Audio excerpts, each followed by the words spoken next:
Sir, ತಾವು ಇವಾಗಲೇ ಹೇಳಿದ್ರಿ ಕಾರ್ಯಕ್ರಮದಲ್ಲಿ ಮಂಡ್ಯಕ್ಕೆ ಚುನಾವಣೆ MP ಚುನಾವಣೆಯಲ್ಲಿ ಕುಮಾರಸ್ವಾಮಿ ಅವರು ಹೋಗಿದ್ದಾರೆ ಮತ್ತು ಸಂತೋಷವಾಗಿದ್ದಾರೆ ಎಲ್ಲ ಅಸೆಂಬ್ಲಿಲಿ ಅಂತ ತಾವು ಇವಾಗ ಉಲ್ಲೇಖ ಮಾಡಿದ್ರಿ. ಸರ್, ಯಾರು ನಿಮ್ಮ ಪಕ್ಷದವ್ರು ಹೇಳಿಬೇಕಾದ್ರೆ ಅವರು MP ಸೀಟ್ಗೆ ಹೋಗ್ಬೋದು. ಅದಕ್ಕೆ ಮುಂಚೆ ಏನು ಹೇಳಿದ್ರು, ಬೆಂಗಳೂರು ರೂರಲಲ್ಲಿ ಮಂಜುನಾಥ್ ಸರ ನಿಂತಾಗ ಒಂದು ಒಳ್ಳೆ ಹೃದಯ ತಜ್ಞ ನಿಂತಿದ್ದಾರೆ, ಅವ್ರಿಗೆ ನೀವು ಬೆಂಬಲ ಕೊಡಬೇಕು, ಮುಂದಿನ ದಿನಗಳಲ್ಲಿ ಅವರು ಕೇಂದ್ರದ ಆರೋಗ್ಯ ಸಚಿವರಾಗ್ತಾರೆ ಅಂತ ಹೇಳಿದ್ರು. ಅವ್ರನ್ನ ಓವರ್ಟೇಕ್ ಮಾಡಿ ತಮ್ಮ ತಂದೆಯವರು ರಾಜ್ಯ ಮಂತ್ರಿಗಳಾಗ್ಬಿಟ್ರು, ಕೇಂದ್ರದ ಮಂತ್ರಿಗಳಾಗ್ಬಿಟ್ರು.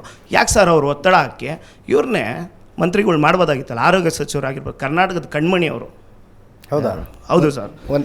ನಮ್ಮ ಅಲಯನ್ಸು ಲೋಕಸಭಾ ಪೂರ್ವದಲ್ಲಿ ಏನಾಯಿತು, ಆ ಅಲಯನ್ಸ್ ಆದಾಗ ಇನ್ಕ್ಲೂಡಿಂಗ್ ಸೀಟ್ ಶೇರಿಂಗ್ ವಿಚಾರಕ್ಕೆ ಸಂಬಂಧಪಟ್ಟಂತೆ ನಾನು ಅವ್ರ ಜೊತೆ ಹೋಗಿದ್ದೇನೆ. ಕೆಲವೊಂದಷ್ಟು ಸೀನಿಯರ್ ಲೀಡರ್ಸು ಅವ್ರ ಜೊತೆ ತೆರಳಿದ್ದಾರೆ.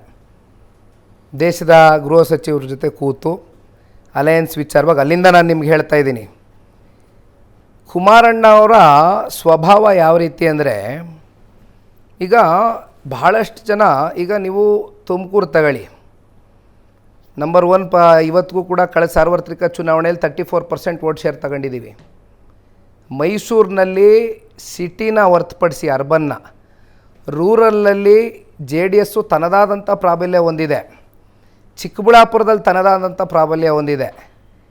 ಅವ್ರು ಇನ್ಕ್ಲೂಡಿಂಗ್ ಸೀಟ್ ಶೇರಿಂಗ್ ವಿಚಾರವಾಗೂ ಕೂಡ ಇದು ಲೋಕಸಭಾ ಚುನಾವಣೆ, ಮೋದಿಜಿಯವ್ರ ಜೊತೆ ಮೊದಲನೇ ಬಾರಿ ದೇವೇಗೌಡರು ಸಾಹೇಬರು ಕೈ ಜೋಡಿಸ್ತಾ ಇದ್ದಾರೆ. ಯಾವ ಕಾರಣಕ್ಕೂ ಒತ್ತಡ ಇರೋದು ಬೇಡ ಅಂತ ಒಂದು ಮಾತು ಹೇಳಲಿಲ್ಲ. ಭಾಳ ಜನ ಕೇಳಿದ್ರು, ಮಾಧ್ಯಮದಲ್ಲಿ ಚರ್ಚೆ ಬಂತು, 5 ಸೀಟ್ ಅಂತೆ, 6 ಸೀಟ್ ಅಂತೆ, 7 ಸೀಟ್ ಮಾತಾಡ್ತಾ ಇದ್ದಾರೆ ಅಂತ.